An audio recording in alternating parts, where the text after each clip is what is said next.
This video will be for those who love art.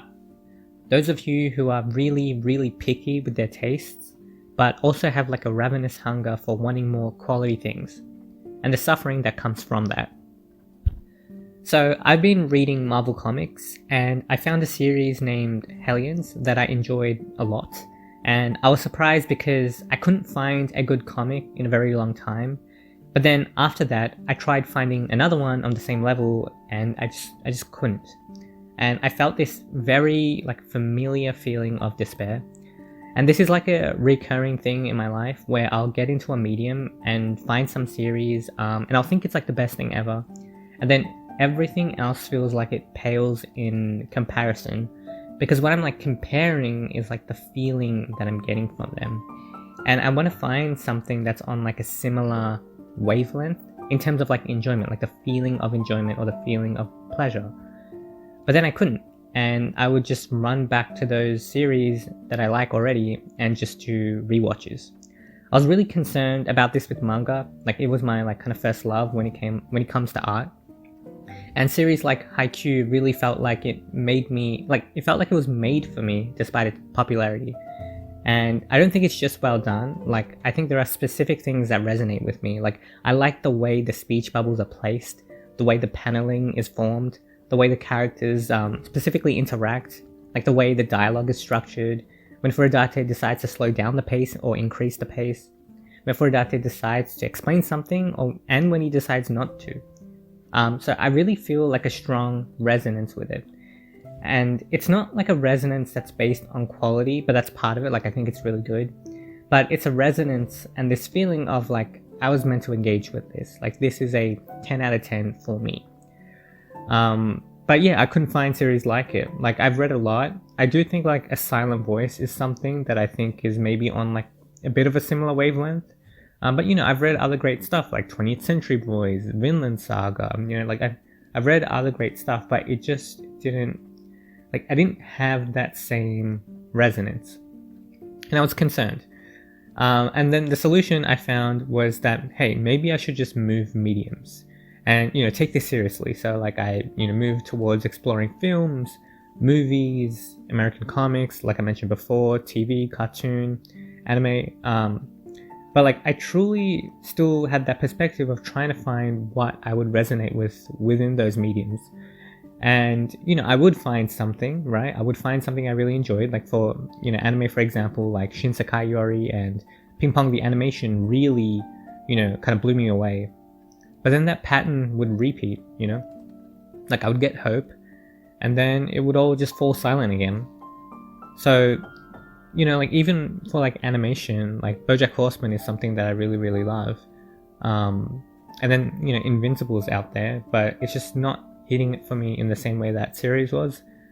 And the thing is, I can tell that Invincible is made with a lot of effort, a lot of intent and consideration.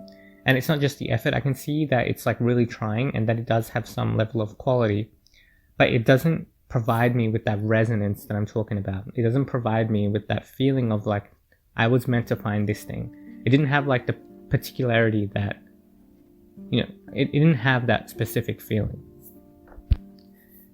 Anyway, so I thought to myself, do I want to keep jumping around between mediums all the time and then despairing again? Do I want this pattern to keep continuing? Now the answer was no. I was something has to change. I had to change something internal because my need from the outside world wasn't working. So I was there has to be something internally that is, causing issues. So I thought about doing the opposite of what I've always done. I thought about valuing something that I deem to be an 8 out of 10 experience. So for people new to this channel, I value finding the favorite above all else.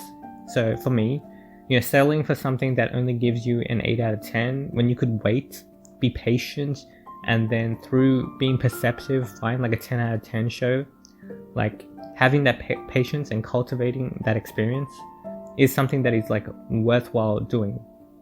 And once again, when I give these numbers, I'm not talking about quality, I'm talking about resonance. So obviously anything you resonate with really well, you're going to think it's awesome. Now one thing that cut through all this was I started thinking about how people review media. People watch a ton of movies and they make careers out of critiquing art. Heaps of people do this. And people have unboxing videos of like tons of series, and they actually get through them and they read them. Like some people just collect, but some people actually go through the whole thing. And I was just wondering to myself, how are these people actually doing that?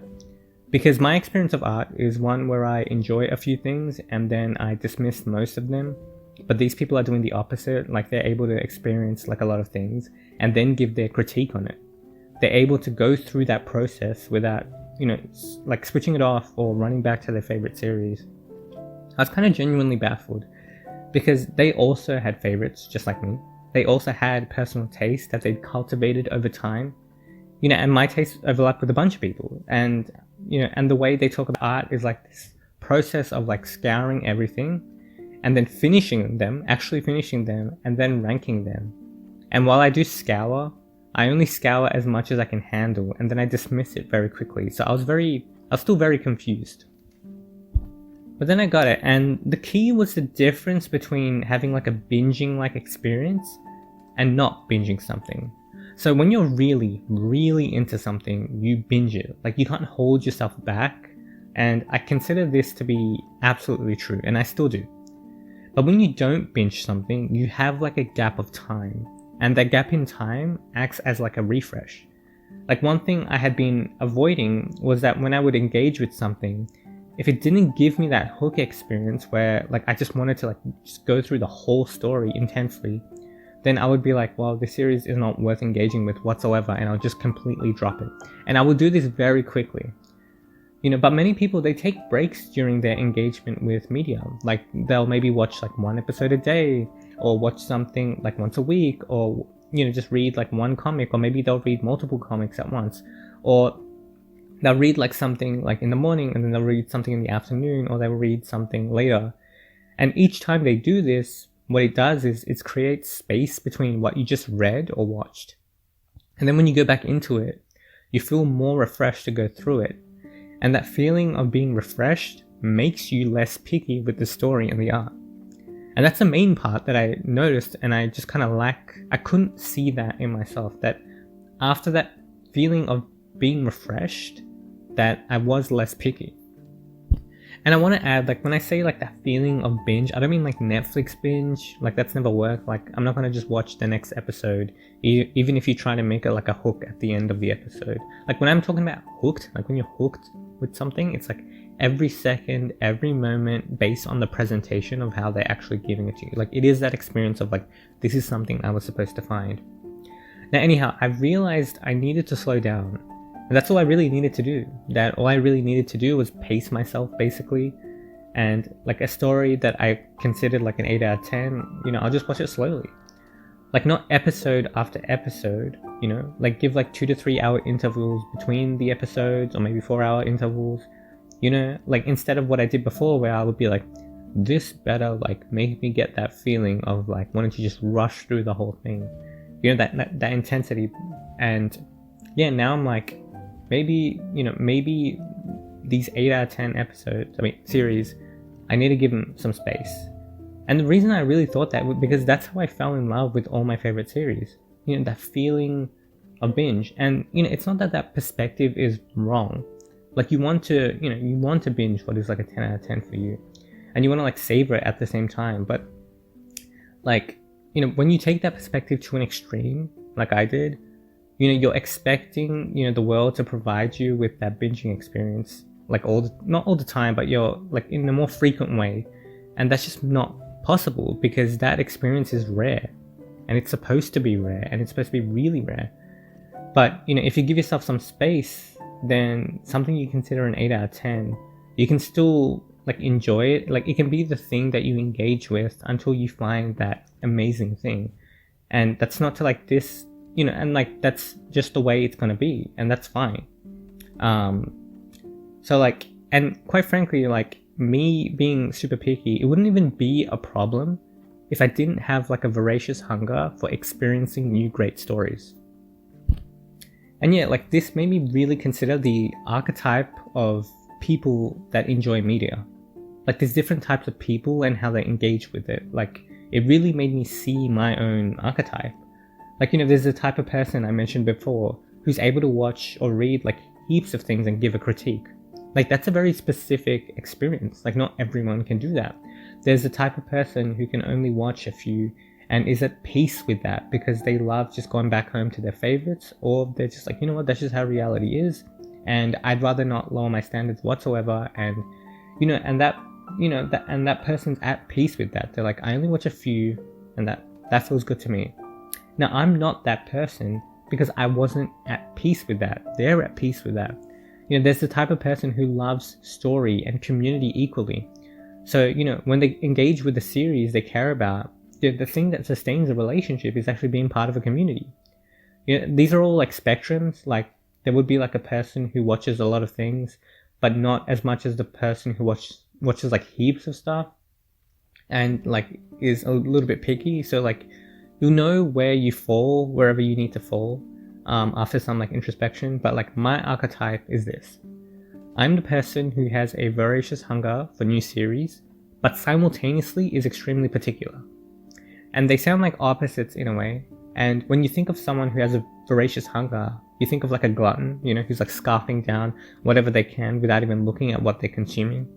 But I am particular about what I consume. So I'm looking and critiquing. So like my eyes are wide open. I'm looking at whatever I'm taking in. So for the longest time, I've been trying to reconcile these like two sides of me, like the one that wants to binge like more and more, and the side of me that only wants like 10 out of 10s, or and just what I want, like the person who wants to find things that are made for them. And now I can, because yes, a 10 out of 10s, they come rarely, because they are stories that literally mesh with you, and you're born to receive these, and you have the receptors for it. But in the meantime, you can still enjoy these 8 out of 10s as long as you don't have the expectation that you should be getting like this feeling of like intensity and binge from it. Like you don't need to binge these type of series. They are legitimate series, but I'm not trying to knock down people's favorites, but like there could be someone else's 10 out of 10, but this is about your own experience, and you can't have the expectation that something you're only experiencing as an 8 out of 10 that you'll get that feeling of binge. So if you have a voracious hunger, so you want more now, then you have to entertain what's actually out there.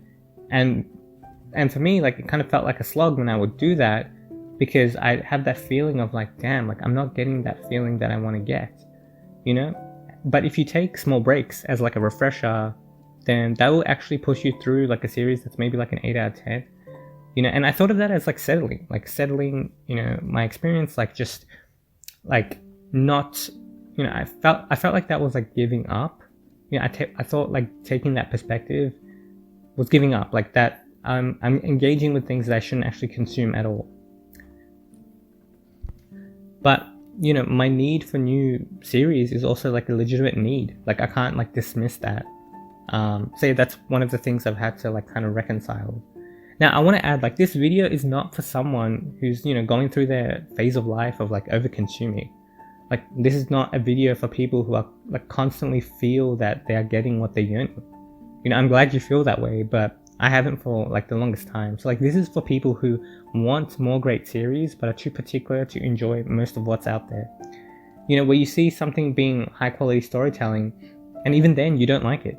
And for this kind of person, like this is, I feel like, the solution that works. And it's so simple. Like that, like it kind of makes me want to kick myself up the head that like the solution is just take small breaks between the stories and you won't be like so kind of disappointed by it. Like, and I don't mean something that's like a 5 out of 10 for you. Like I don't mean like, lowering your standards so much that you're watching stuff that are like crap. Like it's not what I'm talking about. I'm talking about 8 out of 10s where they're like, this is a really good story. But yeah, I'm almost like embarrassed to put this video out because of how like utterly basic the solution ended up being. Like all I needed to do was just, read a chapter, and then when I feel like it feels a bit like a slog, just kind of take like a little break, wait like 3 hours and just read the next chapter. And obviously you can't do that completely, right? Like you shouldn't like, you shouldn't be going to like chapter, I don't know, like 20 and then having the whole thing be a slog. Like there should be a moment where it does kind of hook you at least a bit more. I'm not talking about taking that perspective also to an extreme. Like this is coming from a person who was, you know, like is really picky. So like obviously kind of like from if you have that as the starting point, then loosening that is, you know, kind of your growth. So, and yeah, like a lot of solutions, like actual real solutions, are generally pretty basic, because what you're trying to solve is like a blind spot. Like you're not trying to give like some amazing thesis, you know, like the solutions to your life are generally pretty like simple and basic, unfortunately, and it makes you feel like a fool, and that's generally how you know that it's actually like a legitimate solution. Now right now, I don't know if, you know, my perspective will change in the future. Maybe there's something else I need to learn as well, but you know, that's my video, and if I do change, I'm glad I do. But right now, this is how I'm experiencing art, and you know, I feel like I do have a very clear view now of my archetype, and I do feel some sort of peace with it.